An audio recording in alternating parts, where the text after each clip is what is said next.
ขอพระเจ้าอวยพรพี่น้องที่รักในเช้านี้นะคะที่เราจะเข้ามานมัสการพระเจ้าด้วยกันเราทั้งหลายที่หวังใจในความยิ่งใหญ่ในความรักของพระองค์เราจะสะดุดดีเราจะสรรเสริญพระองค์จิตวิญญาณของเราจะเปล่งเสียงร้องด้วยความเชื่อในพระองค์หัวใจของเราจะร้อนรนและเผาผลาญในข้างในทั้งสิ้นเราจะยกพระนามพระองค์เราจะสรรเสริญพระนามยิ่งใหญ่ของพระองค์ฮาเลลูยาโอ้ฟ้าสวรรค์เลย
ไป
ผู้ทรงครอบครองฟ้าสวรรค์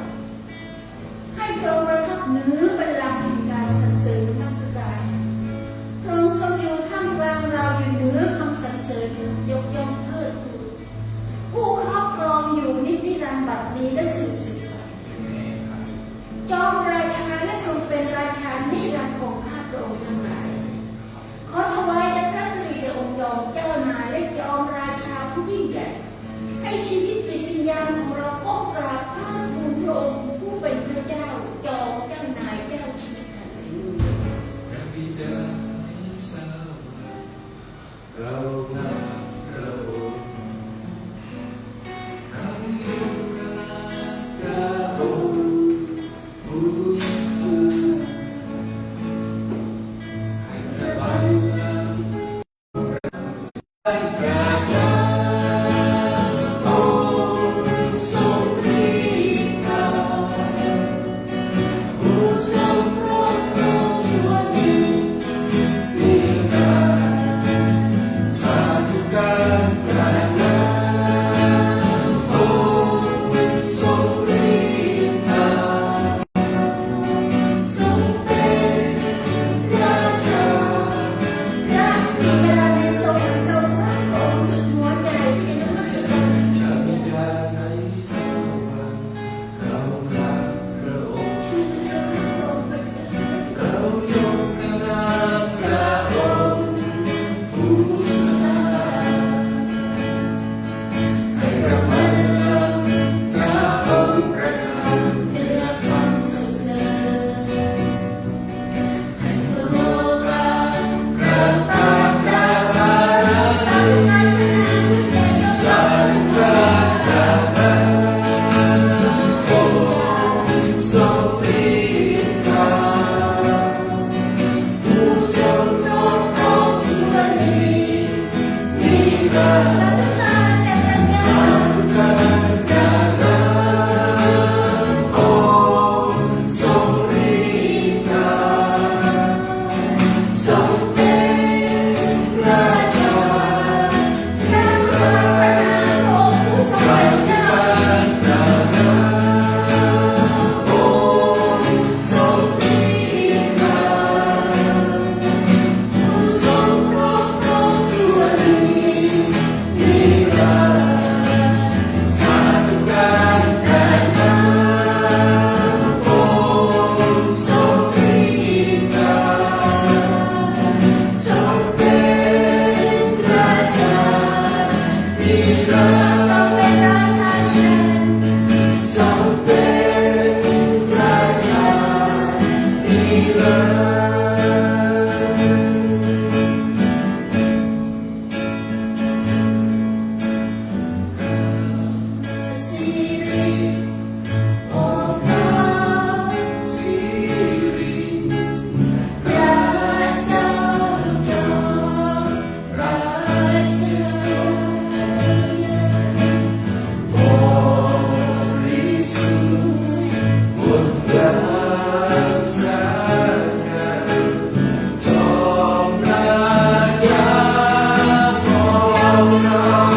ร้องเปล่งเสียงถวายสรรเสริญและวงกราบนมัสการพระองค์ พระสิริเป็นของเรา พระสิริเป็นของพระองค์พระเจ้าผู้เที่ยงธรรมข้าขอนมัสการให้แผ่นดินเป็นปีโห่ร้องเปล่งเสียงถวายสรรเสริญและก้มกราบลงนมัสการพระองค์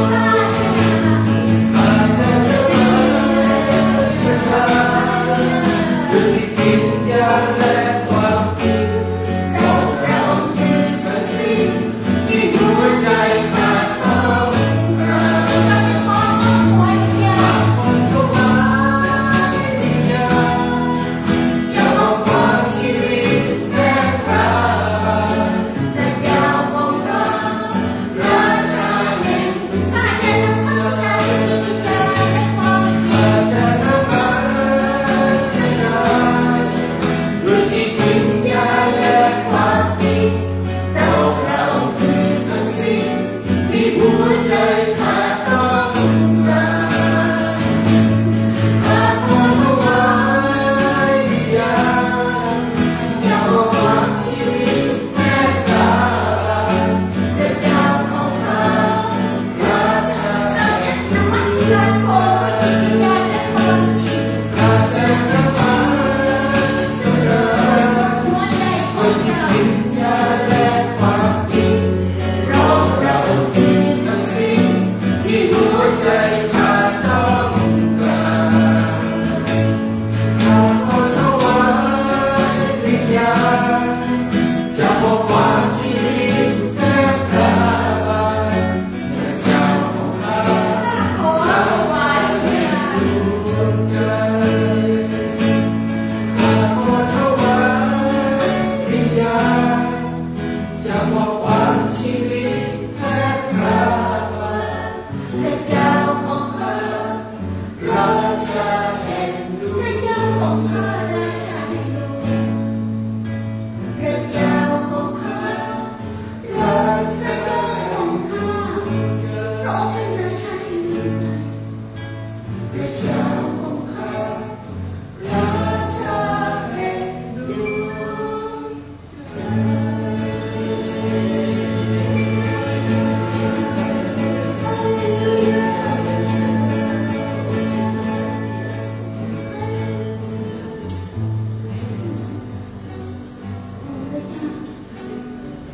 พระบิดาของข้าพระองค์นั้นพระองค์ทรงเป็นยอมราชาในหัวใจของลูกเสมอไปและขอเป็นเช่นนี้เสมอไปก็พระองค์ทรงเติมเต็มกำลังของลูกเติมทุกอย่างในหัวใจที่ลูกต้องการเมื่อลูกเข้านมัสการพระองค์ด้วยหัวใจที่รักและทอดถวาย นอกจากพระเจ้าแล้วลูกจะไม่มีพระอื่นใดขอให้เป็นเช่นนี้เสมอไปส่วนที่ขาดขอพระองค์ทรงเติมเต็มเข้ามาพระเจ้าค่ะฮาเลลูยา ลูกไม่มีพระเจ้าอื่นใด โอ้พระองค์ในหัวใจที่รักพระเจ้าไว้ลูกจะไม่รักใครนอกจากพระองค์ผู้ ไม่ เดี จ ยว องราชาอยู่ในใจ พระองค์ทรงอยู่กับเราเสมอตลอดเวลา ลูกไม่มี มีพระเจ้าของพระองค์ ลูกไม่มีพระเจ้าอื่นใดเหมือนกั โอ้ น ฮาเลลูยาขอบคุณพระเจ้า ทรงเป็นจอมราชาอยู่ในใจ ไม่คงมีพระเจ้าอื่นใดไม่มีใครในเหมือนพระองค์ ลูกไม่มีพระเจ้าอื่น พระ ใด องค์เป็นหนึ่งทั้งหมดในเหตุผลความคิดและจิตวิญญาณชีวิต ให้พระองค์เป็นหนึ่งใน โลกไม่มีพระเจ้าอื่นใดพระองค์ ลูกไม่มีพระเจ้าอื่นใดเหมือนพระองค์ ให้เราแสวงหาพระเจ้าเช่น ทรง นี้ เป็นจอม ราชาอยู่ใน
ลูกนั้นจะรัก